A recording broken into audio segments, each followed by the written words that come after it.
Hello everyone. Today I just thought we'd do a simple video on some vocabulary. The words we'll be discussing today are all pretty common, and it's useful to understand the meaning behind them, so we'll try to do that as well. That way, you can learn even more vocabulary by recognizing similar words besides making the ones you're already familiar with easier to remember.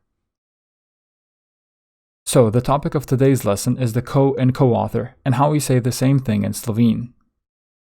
Please keep in mind this is language we're talking about, so we can rarely say there's an exact one-to-one match or translation. You should generally always expect exceptions when dealing with language. It's like that even with the words we'll be covering today. Almost none of the Slovene words starting with so are translated as a word beginning with ko in English. However, both ko and so convey the same meaning in both languages. Both ko in English and so in Slovene express together, mutually, in common. Today we'll learn 10 common words with so in Slovene and explain what it is that's held in common in each one. Our goal is to shed light on as much other vocabulary as possible, since we have a good starting point already. These are all simple words that you can use to learn more vocabulary. We'll cover quite a bit of ground, so I suggest pausing the video when necessary to not be overwhelmed. Well then, number 1 it is. Sodelavec or sodelavka means co-worker. Sodelovati is the verb to cooperate. Sodelovanje means cooperation. The verb delati means to work. And delavec is worker. Delavka, of course, is female worker. Delo is work. And delavnica workshop, both as a place as well as an activity. So with sodelavec and sodelavka, it's pretty straightforward. It's a person that works together with someone else. Soigralec is someone who plays alongside you. Usually it refers to sports, so it's the English teammate. Igrati is to play. And igra is a game. Igralec a player or an actor. And igrauka a female player or an actress. Igrača is a toy. Igrišče is where you play. It can mean a children's playground, or it can refer to any place where you play a sport, since it depends on the sport in English. So, depending on the context, an igrišče can be a golf course, a tennis court, a football pitch or field, and so on. Nad means above, and nadigrati is a useful way of remembering that preposition. Nadigrati means to outplay. Similarly, predigra is a useful way of remembering another preposition, pred. Pred, if it has to do with location, means in front of, and if it has to do with time, it means before or for, as in foreplay. Soplesalec or soplesauka is the person that dances with you, so a partner when it comes to dancing. Plesati is to dance. Pay attention to the middle letter, the S. In the next slide, we'll just change the S to a Z and get a completely different word. Ples is a dance. Plesalec, a dancer. And plesauka, a female dancer. Plesišče is a dance floor. Changing the S to a Z, we get soplezalec and soplezauka. Plesati means to dance and plezati to climb. Imagine someone climbing on a dance floor or dancing while climbing or something absurd to help you remember both words. Plesalec is a dancer and plezalec a climber. Plezauka is, of course, a female climber. Plezanje is climbing. And you're familiar with the iščes by now. Plezališče is a climbing area. With plezališče, we have an outdoor climbing area in mind. For the indoor one, as in a climbing gym, we usually say plezalni center. The first context that comes to mind when I see sopotnik or sopotnica is unfortunately car accidents.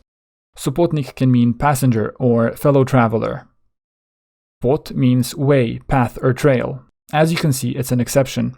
It ends in a consonant, but is actually feminine.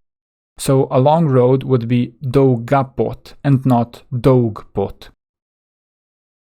Potovati is to travel. Potnik is a passenger or traveler. And potnica a female passenger or traveler. The difference between sopotnik and potnik is that sopotnik is anyone driving in a car that's not the driver, and potnik refers to a passenger on a boat, bus, train or plane. Potovanje is a travel or journey.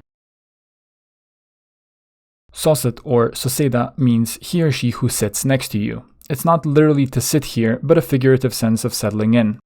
Notice the stress change from sosed to soseda. Sedeti is to sit.